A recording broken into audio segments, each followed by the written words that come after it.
Selamat pagi teman-teman, selamat siang, selamat sore, selamat malam, atau kapanpun teman-teman membuka video ini. Kali ini pertemuan kita adalah wawasan kewirausahaan pertemuan kedua, membahas sociopreneurship. Sociopreneurship itu apa? Sociopreneurship itu berasal dari dua kata, society dan entrepreneur. Jika dipahami dalam arti sosial, adalah orang yang menjalankan bisnis atau kegiatan bisnis dan berfokus untuk menciptakan dampak sosial di masyarakat. Pada dasarnya, social entrepreneurship ini merupakan perpaduan konsep wirausaha tentang uang dan konsep sosial, tentang troubleshooting agar social entrepreneur, orang yang melakukan kegiatan spiritual social entrepreneurship dapat menjalankan misinya, yaitu adalah misi sosial. Apa perbedaan socio entrepreneurship dengan entrepreneur? Berdasarkan penjelasan sebelumnya, wirausaha sosial atau sociopreneur adalah orang yang mengembangkan kegiatan usaha untuk membantu kegiatan sosial di masyarakat. Pada saat yang sama, pengusaha biasa adalah mereka yang menjalankan bisnis yang tujuannya adalah untuk mendapatkan keuntungan dari bisnis mereka yang dioperasikan untuk kepentingan pribadi. Nah, dari penjelasan-penjelasan di atas bisa diambil kesimpulan bahwa social entrepreneurship adalah kewirausahaan di mana pengusaha menggunakannya untuk menciptakan nilai sosial sebagai tujuan utama kegiatan mereka, bukan kepentingan pribadi mereka semata. Definisi socio-entrepreneurship itu seperti apa saja? Yang pertama, kewirausahaan sosial meliputi berbagai aktivitas dan proses yang dilakukan untuk menggali, menentukan, dan mengeksploitasi peluang-peluang dalam rangka meningkatkan kesejahteraan sosial melalui penciptaan usaha baru maupun pengelolaan organisasi yang sudah ada secara inovatif, menurut Zahra tahun 2008. Seorang atau individu yang memiliki ide-ide baru yang powerful untuk menggabungkan visi dengan kreativitas dalam memecahkan masalah dalam dunia nyata secara kreatif. Itu adalah pendapat Bernstein tahun 1998. Seseorang atau sekelompok orang yang menyadari adanya peluang untuk memuaskan kebutuhan masyarakat yang tidak mampu dilakukan oleh pemerintah atau negara. Itu adalah pendapat Thomson tahun 2000.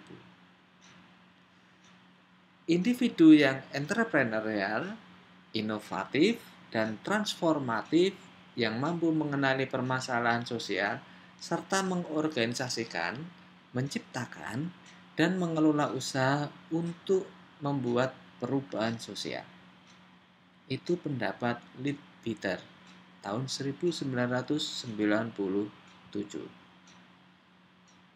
Keuntungan menjadi socio entrepreneur itu apa?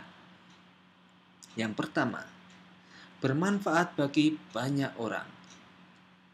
Bisnis ini tidak didirikan untuk kepentingan pribadi semata. Sebagai pemilik bisnis, Anda pasti memutar otak untuk menghasilkan keuntungan yang memenuhi kebutuhan banyak orang dan menciptakan nilai yang baik bagi masyarakat. Oleh karena itu, wirausahawan sosial tentu berguna bagi banyak orang. Yang kedua, menginspirasi banyak orang. Tidak hanya bermanfaat bagi banyak orang, seorang wirausaha sosial dapat menjadi inspirasi bagi banyak orang. Hal ini akan berdampak positif bagi lingkungan hidup banyak orang yang kegiatannya sudah berjalan. Tentu saja, tidak banyak orang yang dapat melakukan kegiatan mulia ini dengan sungguh-sungguh. Oleh karena itu, banyak orang ingin belajar dari sejumlah wirausaha sosial. Yang ketiga, itu adalah kepedulian konsumen itu meningkat.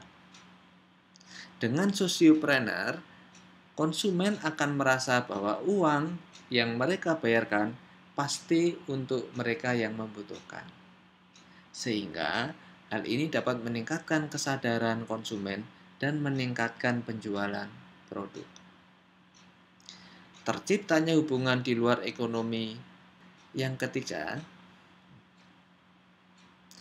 kepedulian konsumen meningkat. Dengan sosiopreneur, konsumen akan merasa bahwa uang yang mereka bayarkan pasti untuk mereka yang membutuhkan. Sehingga hal ini dapat meningkatkan kesadaran konsumen dan meningkatkan penjualan produk. Terciptanya hubungan di luar ekonomi. Pengusaha yang melakukan bisnis di sektor sosial sekaligus juga mempromosikan hubungan yang kuat antara individu di sektor sosial dan ekonomi. Ada 3 pendekatan sosiopreneur. Apakah sebuah kegiatan itu termasuk sosiopreneur atau kegiatan sosial murni atau bisnis profit murni? Dilihat dari 3 perspektif atau 3 pendekatan. Yang pertama, tujuannya. Apakah bisnis itu utamanya untuk menciptakan keuntungan sosial atau keuntungan sosial diberikan setelah keuntungan itu didapat? Yang kedua, kepemilikannya. Sosiopreneur dimiliki oleh sebuah komunitas. Semakin banyak yang memiliki sahamnya, semakin baik. Yang ketiga, proses dan hasilnya. Keuntungan langsung diberikan kepada masyarakat sosial. Intinya, wirausaha sosial, sosiopreneur, adalah orang yang mengetahui atau memahami adanya masalah sosial di masyarakat. Selanjutnya, dengan menggunakan prinsip-prinsip kewirausahaan, mereka mengorganisasi, mengkreasi, dan mengelola potensi yang ada untuk membuat perubahan sosial. Pemahaman yang cukup tentang dunia sosial, mapping permasalahan dan potensi, ditambah prinsip-prinsip kewirausahaan adalah sama dengan socio entrepreneur, atau kita menyebutnya juga dengan social entrepreneur. Sudah jelas bahwa kegiatan pengabdian masyarakat belum bisa dinyatakan social enterprise, social entrepreneur. Begitu juga dengan CSR, Corporate Social Responsibility. Sudah jelas bukan kegiatan social entrepreneurship.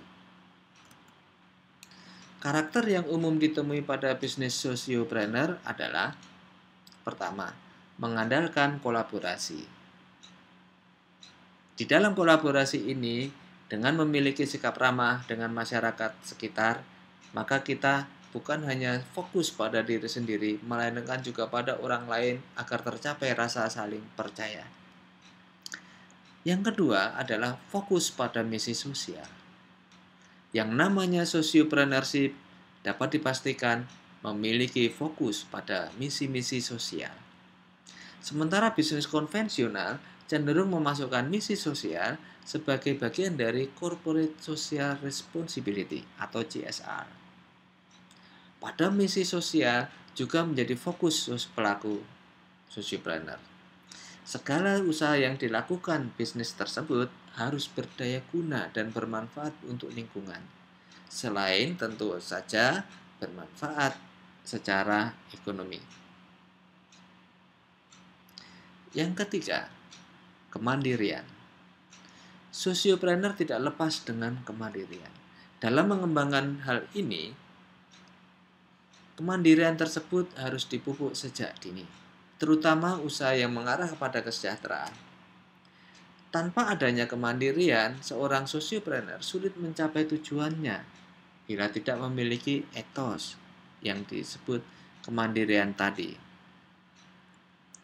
Yang keempat, pantang menyerah.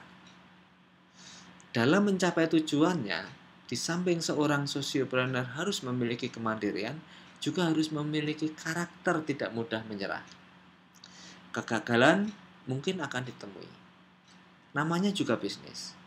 Semua bisa terjadi. Karakter pantang menyerah akan membuatmu bisa menemukan titik untuk bangkit. Yang kelima, memiliki dampak yang besar. Selain mengejar keuntungan, sosiopreneur juga mengejar misi untuk memberikan dampak sosial yang besar untuk masyarakat. Misalnya, akan lebih baik jika bisnis bank sampah yang maju di suatu daerah, ya, di sebuah wilayah di Purworejo, Jawa Tengah, berhasil membuat pemuda desa tidak lagi ingin merantau ke kota untuk mencari uang. Karena bank sampah di desa tersebut nyatanya bisa menghidupi para karyawannya. Yang keenam, inovatif. Selayaknya bisnis konvensional, social entrepreneur juga harus dapat lebih berinovasi dan beradaptasi dengan perubahan zaman. Inovasi bisa dilakukan dalam banyak hal, seperti proses bisnis, proses distribusi, dan lain sebagainya. Yang ketujuh, terbuka pada kritik dan saran.